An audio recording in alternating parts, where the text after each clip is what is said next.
So on behalf of ASTDA, it's a delight. Thank you.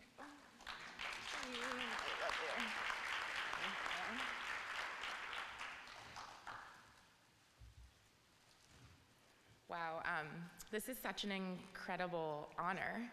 The button, ta-da. Okay, so I'd like to begin by thanking the ASTDA, who has supported me for a number of years, to include my developmental award, which I received 2 years ago, which provided protected time, seed money, and mentorship ongoing from Bobby.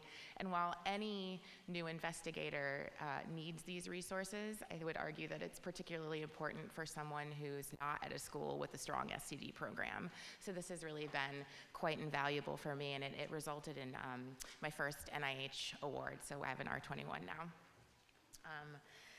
And I'd like to just plug Project SHE just a little bit. It's implementation science, looking at what are the facilitators and barriers to PrEP uptake among women who inject drugs.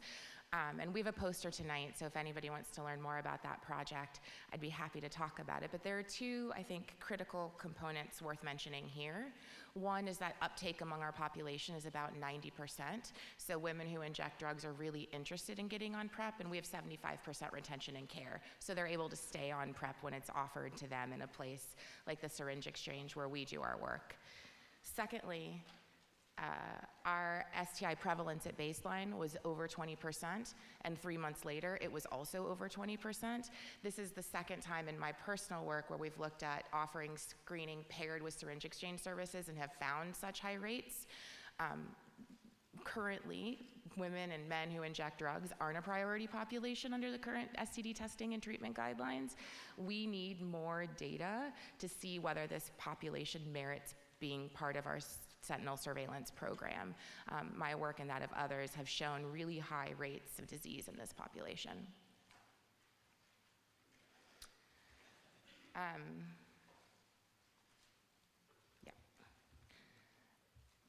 The other thing that I would say is that the fentanyl epidemic in the United States is likely to increase STI among this population. Fentanyl is shorter acting, people are using more, and what we're seeing in our study is that this is translating to higher rates of transactional sex and more limited agency to negotiate condom use.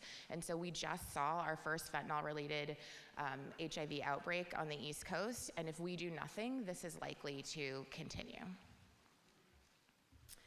I couldn't do the work that I do without a really incredible team of women who are at Prevention Point in the field every week, working with really marginalized populations and treating them with incredible respect and care, and that is absolutely the reason why our population comes back week after week to see us. I'm so proud of you guys, I'm so grateful for you guys, and I'm really glad that you're here today.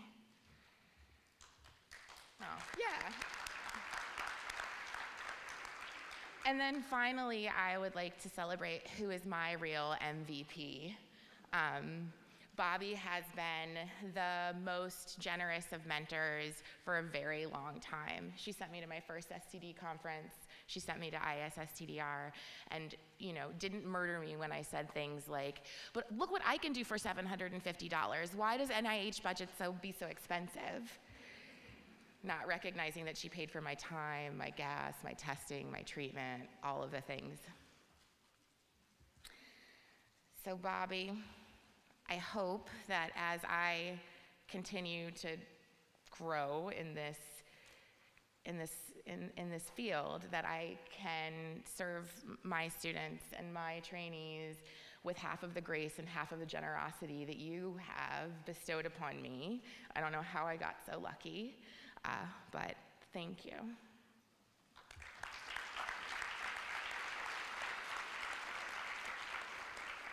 There are also two very important men in my life, Dennis Fortenberry and Dr. Joshua Rosenberger. Without you guys, I wouldn't have been so pushed and challenged to really think through what it is that I want to do and why I'm doing it and who I really serve. So thank you both very much.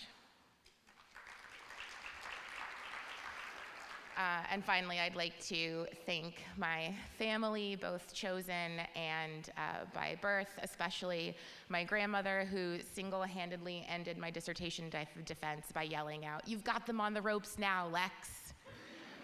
So thanks, Bub. And that's really it. My participants, Win Tran, who's also been supported by the ASTDA Development Award, is an analyst. Prevention Point Philadelphia, who is an incredible research partner, our community advisory board, our other research partners, our consultants, and the funding that I have. Thank you very much.